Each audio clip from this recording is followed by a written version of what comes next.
Wow, budol fights namin. Hindi mo siya perfect pero grabe. Perfect yan, boy. Ketchup, pwede siguro yan. Perfect yan. Oh my God. Yung drinks. Hindi, kung gusto mag-ketchup. Marami pa kayong pagkain. Justin nagtago eh. Freezer? Ba't sa freezer? Para lumamig. Oh. Hindi naman yung kanina. Ngayon buo na. Ngayon buo na. Matutulog na pagkatapos kumain. Oo, pagkatapos kumain, magsitulugan na kasi may pasok bukas. Hindi, walang uuwi pag di nauubos. Tama. Tayan mo yan, Dave, pag hindi naubos. Tara na, pray muna, pray. Tara, pray. First time namin na ganito. Ako first time ko mag-vlog pa. Ganito pala yun. May sabaw yan. Maglagay ka dito sa gilid ng para sa'yo.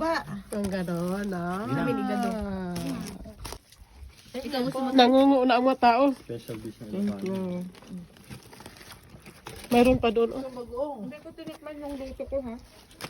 Dekat doesn't want to eat. Parang kidlat. Dekat doesn't No, doesn't want to eat. diet. Tapos na ang budol fight namin.